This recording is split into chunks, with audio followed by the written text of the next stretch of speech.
Hello everyone, welcome back. कैसे हैं आप सभी? Hopefully you people are doing well. आज है 1 अप्रैल 2026 एंड आज से हम करंट अफेयर्स की जो हमारी सीरीज चल रही थी उसी को यहाँ पर कंटिन्यू करेंगे। आज से करंट अफेयर्स के जो क्वेश्चंस हैं उनको हम डेली बेसिस पर प्रैक्टिस करने वाले हैं। इस सीरीज़ में आप लोग हमारे साथ बने रहिएगा। काफ़ी इंपॉर्टेंट सीरीज़ रहने वाली है करंट अफेयर्स की। Let's begin this video. In questions को प्रैक्टिस कीजिए एंड अपना स्कोर कमेंट बॉक्स में ज़रूर बताइएगा। Let's begin. First question. Recently, India has designated the Bhavsagar Center as National Repository for Deep Sea Fauna in which city? हाल ही में भारत ने किस शहर में स्थित भावसागर केंद्र को गहरे समुद्र के जीवों के लिए राष्ट्रीय भंडार के रूप में नामित किया है?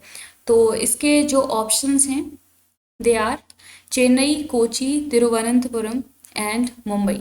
तो इसका करेक्ट आंसर हो जाएगा ऑप्शन बी। कोची में जो लोकेटेड है भवसागर सेंटर, इसको अभी हाल ही में इंडिया के द्वारा डेजिग्नेट किया गया है एज नेशनल रिपोजिटरी। किसके लिए? जो मरीन इकोसिस्टम है, बायोडाइवर्सिटी है, उसकी स्टडी करने के लिए ये जो सेंटर है भवसागर सेंटर, इसको नेशनल रिपोजिटरी डिक्लेयर कर दिया गया है। ये जो रिपोजिटरी है वो कहाँ पर लोकेटेड है? कोची में है। और ये जो फैसिलिटी है वो प्रिजर्व करेगी, स्टडी करेगी इंडिया की डीप सी बायोडाइवर्सिटी की। एंड इसको डेवलप किया गया है किसके द्वारा? Centre for the marine living resources and ecology के द्वारा, जो कि फंक्शन करेगा under the ministry of earth sciences. काफ़ी इंपॉर्टेंट है, ये सभी फैक्ट्स बहुत इंपॉर्टेंट हैं, आप लोग इनको ज़रूर याद रखिए। फर्स्ट क्वेश्चन पूछा जा सकता है कि डीप सी फौना के लिए जो नेशनल रिपोजिटरी अभी डेजिग्नेट की गई है वो कहाँ पर लोकेटेड है? तो वो कोची में लोकेटेड है। कौन सी मिनिस्ट्री के अंडर ये जो बॉडी है, centre for the marine living resources and ecology, कौन सी मिनिस्ट्री के अंडर आती है? तो वो है मिनिस्ट्री ऑफ अर्थ साइंसेस। इस इनिशिएटिव का एम है जो साइंटिफिक रिसर्च है, बायोडाइवर्सिटी प्रोटेक्शन है एंड कंट्री की जो ग्रोइंग ब्लू इकोनॉमी है उसको स्ट्रेंथन करना। So these facts are very important for your examination.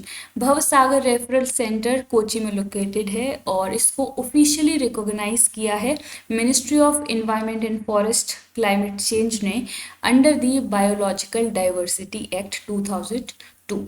Next important question. Which country has recently started its first digital census for 2027? किस देश ने हाल ही में 2027 के लिए अपनी पहली डिजिटल जनगणना शुरू की है? तो इसका आंसर है ऑप्शन सी। अभी हाल ही में भारत के द्वारा फर्स्ट डिजिटल सेंसस 2027 स्टार्ट कर दिया गया है।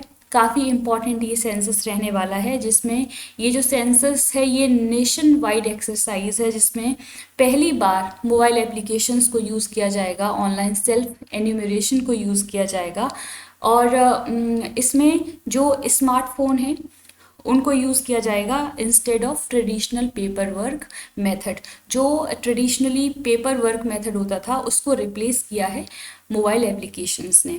और ये जो मोबाइल एप्लीकेशंस होंगे इसमें 60 लैंग्वेजेस अवेलेबल रहेंगी इस पोर्टल में, इस पोर्टल पर मोबाइल ऐप में। एंड ये जो डेटा है वो अक्रॉस दी कंट्री अवेलेबल रहने वाला है। अगर हम बात करें इंडिया के इस सेंसस की तो ये 16th सेंसस होगा और इंडिपेंडेंस के बाद ये 8वां सेंसस रहने वाला है। काफ़ी इंपॉर्टेंट है जो डिजिटल शिफ्ट हो रहा है, इससे ऐसी एक्सपेक्टेशन है कि इससे जो पूरा प्रोसीजर है सेंसस का उसमें एक्यूरेसी इंप्रूव होगी, एफिशिएंसी बढ़ेगी एंड जो डेटा प्रोसेसिंग में जो डिलेज रहते हैं वो काफ़ी कम हो जाएंगे। इस एक्सपेक्टेशन के साथ ये डिजिटल शिफ्ट किया जा रहा है। Next important question, Where will India's first quantum computer be launched on 14th April 2026? Bharat का पहला क्वांटम कंप्यूटर 14 अप्रैल 2026 को कहाँ लॉन्च किया जाएगा? इसका आंसर है ऑप्शन ए, आंध्र प्रदेश। अभी आंध्र प्रदेश के जो सीएम हैं उनके द्वारा ये डिक्लेयर किया गया है, अनाउंसमेंट की गई है कि इंडिया का फर्स्ट क्वांटम कंप्यूटर जो अमरावती शहर है आंध्र प्रदेश का, वहाँ पर लॉन्च किया जाएगा 14 अप्रैल 2026 को। और ये जो क्वांटम जो ये कंप्यूटर है इसको लॉन्च किया जाएगा as a part of state's ambitious Amravati Quantum Valley project. Next important question: who is recently appointed as the new Director General of Directorate General of Civil Aviation? नागरिक उड्डयन महानिदेशालय के नए निदेशक के रूप में हाल ही में किसे नियुक्त किया गया है? तो अभी हाल ही में वीर विक्रम यादव को न्यू डायरेक्टर जनरल बनाया गया है directorate general of civil aviation का। तो एक इम्पॉर्टेंट अपॉइंटमेंट हो सकता है ये। और अगर हम बात करें डीजीसीए की कि डीजीसीए होता क्या है, उससे पहले जान लेते हैं कि जो ये वीर विक्रम यादव हैं, इन्होंने फैज़ अहमद किडवई को रिप्लेस किया है। डीजीसीए एक इंडिया की मेन रेगुलेटरी अथॉरिटी है सिविल एविएशन के फील्ड में, और इसको ऑपरेट किया जाता है under the ministry of civil aviation.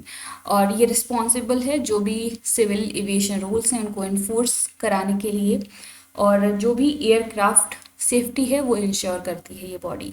और ये जो इंटरनेशनल सिविल एविएशन ऑर्गेनाइजेशन है उसके साथ कोऑर्डिनेट करती है। इसका हेडक्वार्टर न्यू दिल्ली में लोकेटेड है। तो ये सभी फैक्ट्स काफ़ी इम्पॉर्टेंट हैं। Next important question: The Samrat Samprati Museum has been inaugurated by Indian Prime Minister in which city of India? सम्राट संप्रति संग्रहालय का उद्घाटन भारत के किस शहर में भारतीय प्रधानमंत्री द्वारा किया गया है? तो इसका आंसर है ऑप्शन डी। अभी हाल ही में महावीर जयंती जो सेलिब्रेट की गई इंडिया में, उसी ओकेजन पर इंडियन प्राइम मिनिस्टर ने सम्राट संप्रति म्यूजियम को इनॉग्रेट किया है। कहाँ पर? गांधीनगर में, जो कि कहाँ पर लोकेटेड है? गुजरात में, 31 मार्च 2026 को। सो ये हैं आज के इम्पॉर्टेंट करेंट अफेयर्स के क्वेश्चंस। होपफुली आपको ये वीडियो पसंद आई होगी। आपको हमारा ये इनिशिएटिव कैसा लग रहा है, अपना फीडबैक कमेंट बॉक्स में ज़रूर दीजिएगा। अगर वीडियो पसंद आती है तो प्लीज़ इसको लाइक करें, शेयर करें एंड सब्सक्राइब करें हमारा चैनल निधि यादव एजुकेशन। मिलते हैं अगले वीडियो में विद अदर इम्पॉर्टेंट क्वेश्चंस, जो कि 2 अप्रैल के इम्पॉर्टेंट क्वेश्चंस रहेंगे। और मिलते हैं अगले वीडियो में। Thank you.